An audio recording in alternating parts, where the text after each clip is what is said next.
Salut à toutes et à tous les amis, on se retrouve pour la review de WWE Payback du 2 septembre 2023. Donc le pay-per-view a eu lieu la nuit dernière, et on a débuté avec le Steel Cage match qui devait clore la rivalité entre Becky Lynch et Trish Stratus, donc de WWE Hall of Famer, qui s'est retrouvé dans un match. Mais franchement, le match, les amis, il a été vraiment, mais vraiment très très très bon. Si ce n'est excellent, il a été vraiment bon. Donc le fait que Trish Stratus et Becky Lynch aient volé la vedette aux autres matchs féminins, ça m'étonne pas énormément, étant donné que Becky Lynch et Trish Stratus, tu vois, avaient été durs depuis de nombreuses semaines. Il était temps en fait que le règlement de compte ait lieu, mais bon, il a eu lieu, mais pas complètement dans le sens que les gens l'espéraient. Enfin bref, finalement, Becky Lynch va remporter la rencontre malgré une tentative d'intervention de Zoey Stark. Donc bon, on se doutait bien que Zoey Stark allait tenter d'intervenir, mais finalement, elle a essayé, mais ça n'a pas souri à Trish Stratus. Becky Lynch en a profité pour faire un medieval slam à Zoey Stark et à Trish Stratus. Finalement, Trish Stratus va mettre une pape à Zoey Stark qui va en profiter pour faire un fake turn, donc c'est-à-dire qu'elle va lui planter son finisher, son jeu into 16, donc son espèce de finisher à Trish Stratus. Donc Zoey Stark et Trish Stratus vont certainement entrer en feu toutes les deux, ça va être vraiment bon si c'est le cas. Mais en tout cas, bien évidemment que ça a été un bon premier match et le début de pay-per-view était assez bon. Bon, ensuite, après, on a eu l'arrivée de John Cena, le host du show, qui a tout simplement fait une promo avec le Miz de A-Lister, qui est peut-être parmi les tout meilleurs actuellement à la WWE. Finalement, John Cena s'est annoncé étant l'arbitre spécial du match entre LA Knight et The Megastar The Miz. Donc, le fait que le match entre LA Knight et Miz soit, alors que la rivalité entre les équipes bien évidemment est terminée, on en a une entre Zoé et Trish maintenant. Bon, on verra ce qui se passera dans les prochaines semaines, mais là on est sur les Knight face au Miz. Bon, LA Knight qui a peut-être eu l'avantage de l'arbitre dans cette rencontre. Est-ce que la rivalité va se poursuivre ou pas? J'en suis pas certain, mais ce qui est sûr, c'est que la rivalité a été quand même assez bonne et que finalement, la WWE a su faire ce qu'il fallait de mieux, c'est-à-dire qu'elle a su faire gagner LA Knight avec son Flex to 16 sur le Miz. Donc LA Knight qui enchaîne une deuxième victoire consécutive en pay-per-view après avoir remporté le Slim Jim Bataille Royale face au Miz. Donc c'était plutôt bon de la part du Miz.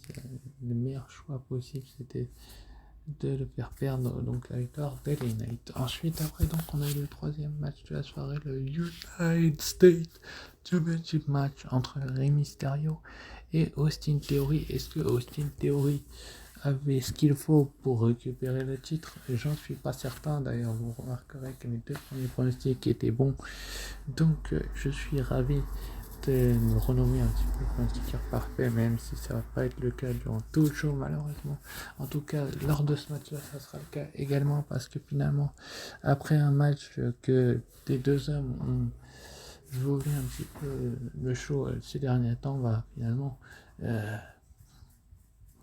c'est plutôt bon que finalement Austin Theory va tenter de placer son ATL sur Rey Mysterio, mais ça ne va pas lui sourire. Il va se Rey Mysterio va le faire à l'ancienne avec un petit paquet pour finalement conserver son titre. Donc une espèce de roll-up de Rey Mysterio qui va lui sourire et qui va lui permettre donc de garder le titre des États-Unis. Ça paraît tout à fait logique que Rey reste champion alors que il vient de remporter le titre. Enfin, bref. Ensuite, après, on a une petite confrontation coulisses entre Tiffany Stratton et Becky Lynch. Donc Becky Lynch, qui n'est pas une ancienne championne NXT comme l'a précédé Tiffany Stratton, et j'ai été vérifié, c'est bien le cas. Mais bon, ça sent la peu, mais on verra dans les prochaines semaines ce qui se passera par la suite pour Becky Lynch, qui s'est enfin débarrassée de Trish Stratus. Ensuite, après, donc, on a eu le Undisputed WWE Tag Team Championship match, donc Kevin Owens et Sami Zayn, les champions depuis WrestleMania face au Judgment Day. Donc Mister Money in the Bank, Senior in the Bank, Damien Priest et de Prince Finn Balor. Est-ce que Finn Balor et Damien Priest ont enfin, j'ai bien dit enfin, le mot enfin, réussi à obtenir de l'or, des ceintures? Je ne sais pas trop ce que vous en pensez, les amis, mais en tout cas, ce match a été vraiment, mais vraiment avec le Viking Street Stratus, ça a été l'un des meilleurs matchs du show, si ce n'est le meilleur, parce que la WWE sait très bien ce qu'elle fait. Donc le meilleur match du show, c'était bien évidemment celui-ci finalement. Donc Kevin Owens et Sami Zayn vont perdre leur titre au profit de Damien Priest et Finn Balor. Donc tout le Judgment Day est champion désormais. Bon, est-ce qu'ils vont nous faire une Bloodline bis? Espérons-le que ce soit le cas, parce que franchement à 5-2 ça paraissait tout à fait logique qu'ils remportent le titre. Enfin bref, ensuite après donc on a eu le Grayson Waller Effect. Bon, sur ce qui s'est passé sur les premières choses du show, bien évidemment, c'était assez bon, donc vous aurez la note du show en fin de vidéo. Mais en tout cas, Cody Rhodes était donc l'invité du Grayson Waller Effect. Donc Cody Rhodes, je crois qu'il a annoncé qu'il irait à SmackDown, mais je ne suis pas certain, je crois qu'il reste à Raw. Enfin bref, en tout cas, ce qui est certain, c'est qu'il pourrait y avoir un échange de superstars si ce n'est pas Cody Rhodes. Mais ce qui est sûr, c'est que finalement, Jey Uso avait annoncé I Quit WWE. Finalement, Cody Rhodes va annoncer Jey Uso comme étant recruté du côté du roster de Raw. Donc Jey Uso va arriver, faire sa petite danse habituelle finalement. Et ensuite, après, il va plaquer un super kick dans la mâchoire de Grayson Waller. Donc Jey Uso est de retour du côté du show rouge. Donc pour le voir aux États-Unis, ça sera le lundi, bien évidemment, sur AB1 et ABX, sur EAC Network, et mercredi sur AB1 et ABX pour la France.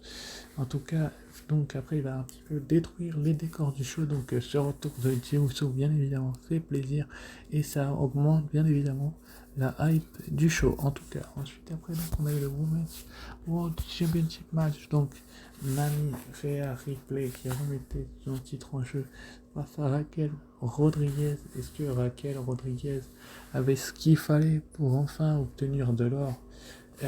Comment vous expliquer, les amis, que ce match a été vraiment d'une brutalité sans nom? Franchement, les gens, j'ai eu l'impression que les deux jeunes femmes avaient fait tout ce qu'elles pouvaient, pour peut-être voler la vedette.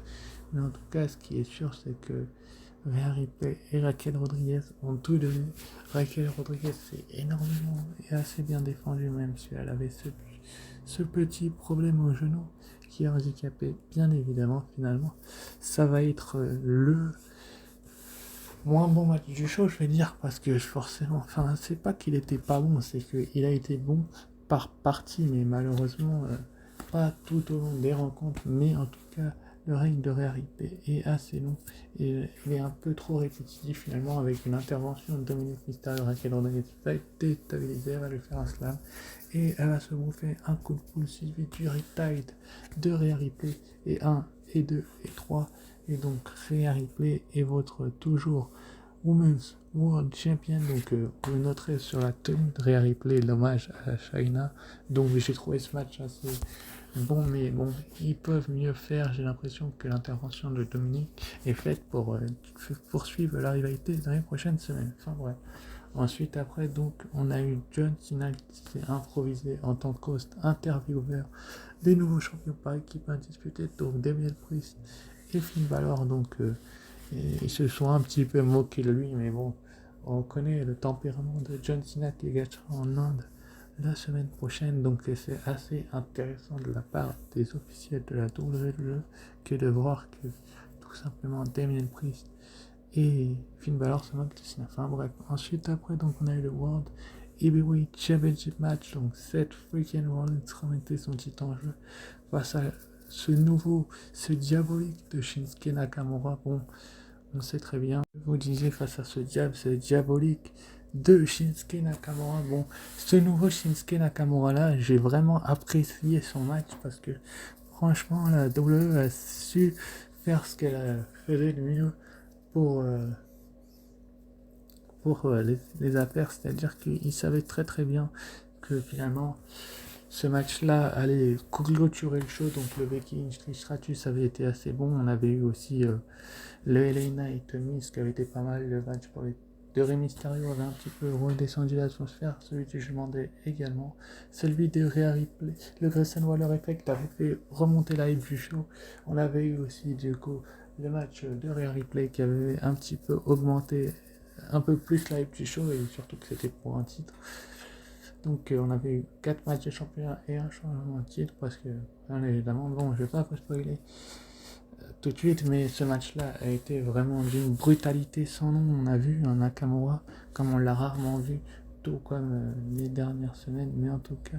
Donc ce qui est sûr, c'est que finalement, avec un Kurt Stomp, donc Seth freaking Rollins va enchaîner un Kurt Stomp sur Shinsuke Nakamura, mais il était vraiment violent ce Stomp. C'était après un échange de prise en fin de match. Finalement, bah, il va y avoir le stomp vraiment violent de Shinsuke Nakamura, de cette Rollins sur Shinsuke Nakamura, qui va lui permettre d'enchaîner le tombé 1, 2 et 3, et donc vote toujours champion du monde poids lourd de la WWE, se nomme Seth freaking Rollins. Bon, est-ce que dans les prochaines semaines ça va se poursuivre? Eh bien la réponse est oui. Après le show, Shinsuke Nakamura va attaquer Seth freaking Rollins dans le dos, donc on se doute bien que dans les prochaines semaines les rivalités vont se poursuivre, mais forcément que si je devais noter sûr, je vais pas être trop sévère non plus. Ensuite, donc, pour le prochain rôle d'annoncer, on a Chad Gable pour le titre intercontinental face au Ring General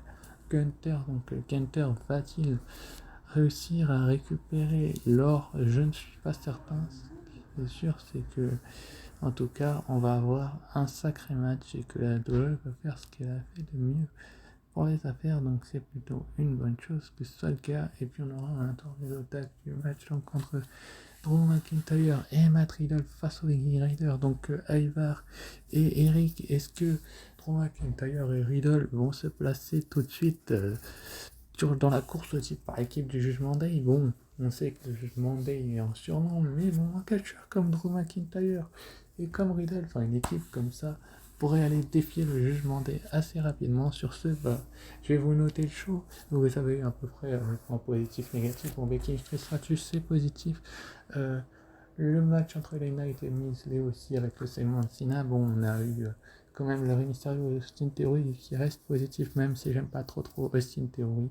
On a eu le quatrième match, donc les titres par équipe qui sont positifs. Le Grayson Waller qui est aussi positif.